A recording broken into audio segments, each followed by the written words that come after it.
ভারত সরকার বর্তমানে পর্যটন ভিসা বাদে অন্য সব ধরনের ভিসা বাংলাদেশি নাগরিকদের দিচ্ছে।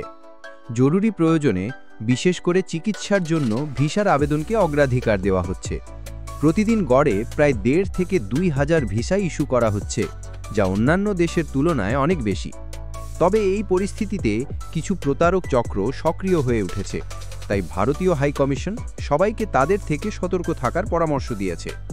গত বছরের 5ই অগস্টের আগে ভারত বছরে প্রায় 16 লাখ ভিসা ইস্যু করত, কিন্তু ওই ঘটনার পর দেশের 4টি ভিসা কেন্দ্রে হামলা ও ভাঙচুরের ঘটনা ঘটে, যার ফলে ভিসা কেন্দ্রগুলোর নিরাপত্তা অনিশ্চিত হয়ে পড়ে।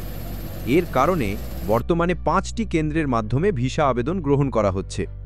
যদিও প্রথমে শুধু শিক্ষার্থী ও মেডিকেল ভিসা দেওয়া হতো, এখন পর্যটন বাদে অন্য সব ক্যাটাগরির ভিসা ইস্যু করা হচ্ছে। আইন শৃঙ্খলা পরিস্থিতি স্বাভাবিক হলে পূর্ণমাত্রায় ভিসা কার্যক্রম চালু হতে পারে বলে জানানো হয়েছে। প্রতিদিন ভিসা সংক্রান্ত আপডেট তথ্য পেতে সাবস্ক্রাইব করুন আমাদের চ্যানেল এমন কেন।